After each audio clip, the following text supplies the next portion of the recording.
adjusting and learning to switch around? Well, I think you got two incredible offensive line coaches in John Benton and Rick Dennison. So I mean, you got double the teaching right there.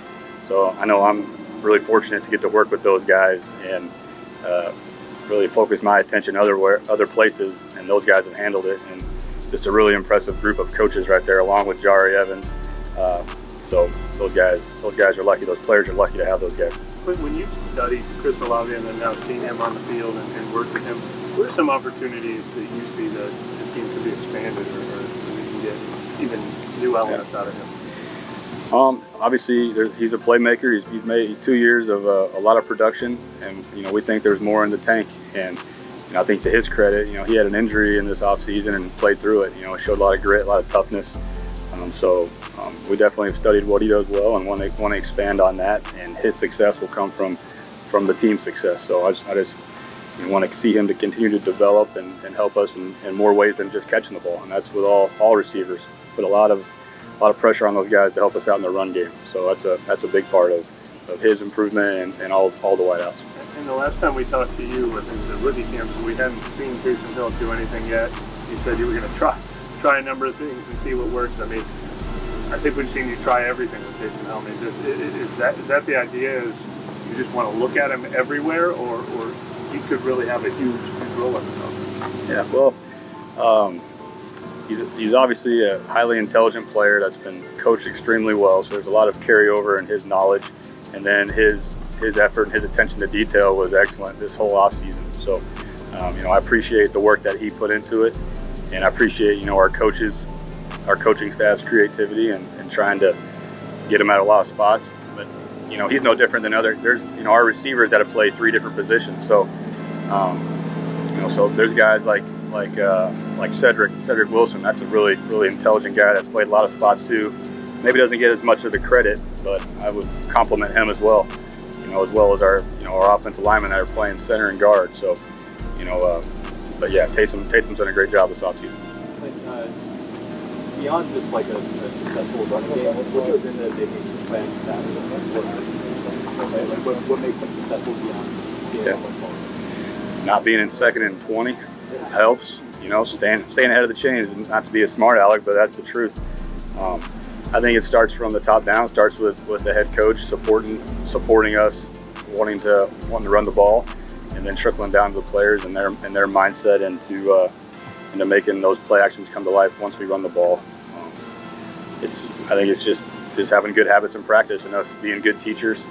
And if we can install good runs and be successful there, then we can build off of the pass game. But it's a lot of. I wish it was just one thing, but it's not. Are you more comfortable with all the attention you've gotten that the offense has gotten in this offseason, or is that just part of life? Absolutely. Yeah. No, I'm kidding. When you're coming as a new staff, there's going to be more attention on you, and that's part of our job is to deal with expectations, whether they're good or bad. So, I tell the players all the time that your expectations have to be your own. So my expectations are one thing, Eric McCoy's are another, and we have high expectations of ourselves regardless of what's going on outside. And if we can just kind of narrow our vision and put the blinders on and focus on that, and less about what's going on around us, the better we'll be.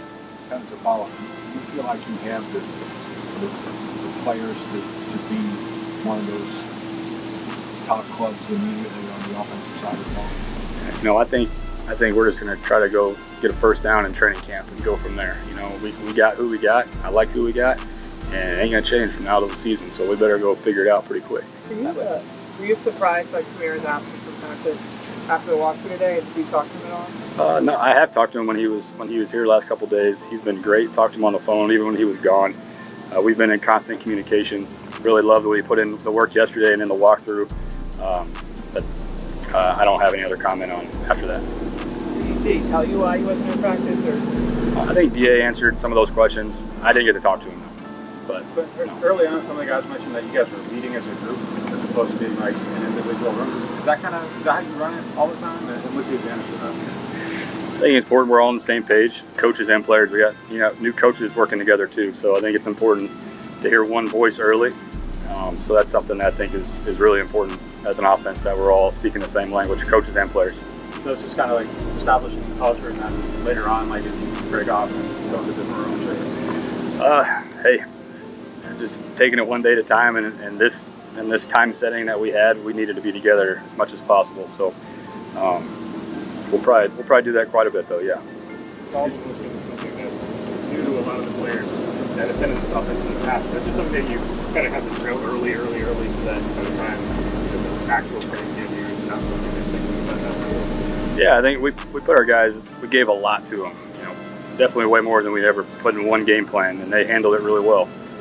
So you just got to put them through it. You got to make it hard on them in practice, make them study at night, and I think overall I was pleased with the detail our guys had and our coaches that put them through it. Yes. Who that nation? How you doing? Come on in. I'm Dolph Jackson. Well, this season, the New Orleans Saints overhauled their entire offensive coaching staff. Out with the old and in with the new.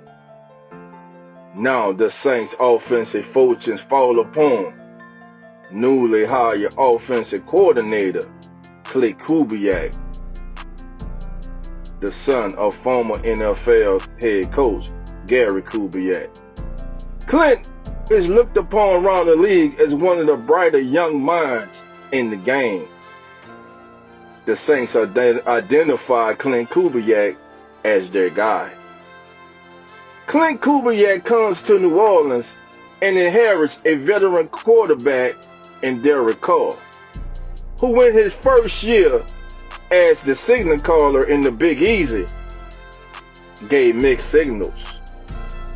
It was a rocky and rough start, from Carr getting on the same page with his receivers, from him not understanding how to deal with situations that were not gone ideally, to him having to deal with some real significant injuries throughout the season.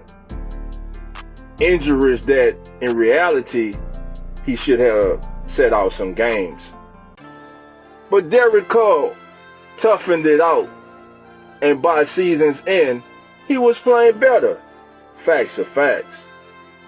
In his presser, Klint Kubiak said, and it wasn't his first time saying this, that one of the main reasons he came to New Orleans as the offensive savior, because that's what he's looked upon by Who That Nation and many around the country, as the offensive savior of the New Orleans Saints. He looked at quarterback Derek Carr. He wanted to work with Derek Carr.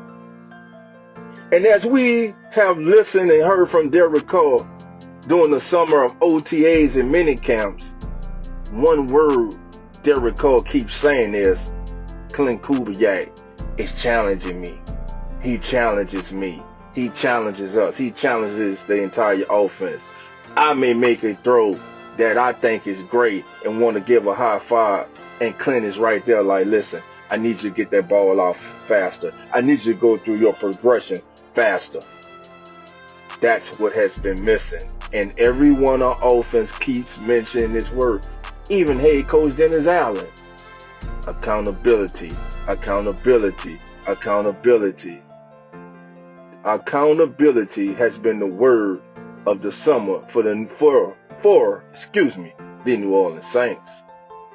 Now, can they take that accountability into training camp, into the preseason, and throughout the regular season, and hopefully into the playoffs? Only time will tell. When it comes to expectations, Klint Kubiak says expectations have to be your own. We as coaches, we have expectations for our players, but they have to have high expectations for themselves. He said that we gave these guys a lot. You have to make practice difficult. That's right. Practice has to be more difficult than the game itself. When asked about his young tackle, first round selection from Oregon State, Tyelisi Fuaga, Kubiak said he has given us everything we have asked of him. But it really starts when the pads come on and we see just how much he has it.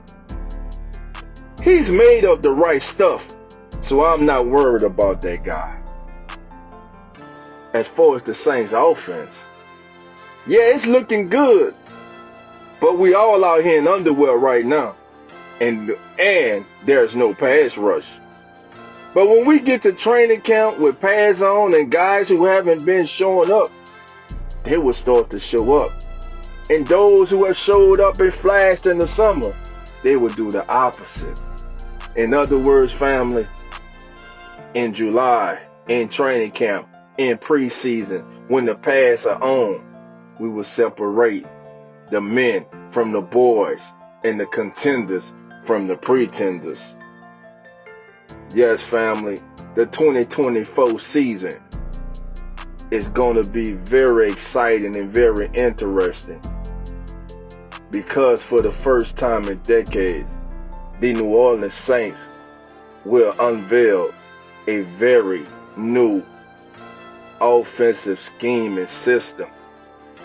We want to see how Klint Kubiak and his staff, an excellent staff by the way, how they will use the weapons, the young playmakers, the veteran playmakers that the New Orleans Saints have. I, for one, cannot wait, just like you, Who Dat Nation. July 24 can't come fast enough. I'm Dolph Jackson, and like always, family, love and Who Dat, and we out.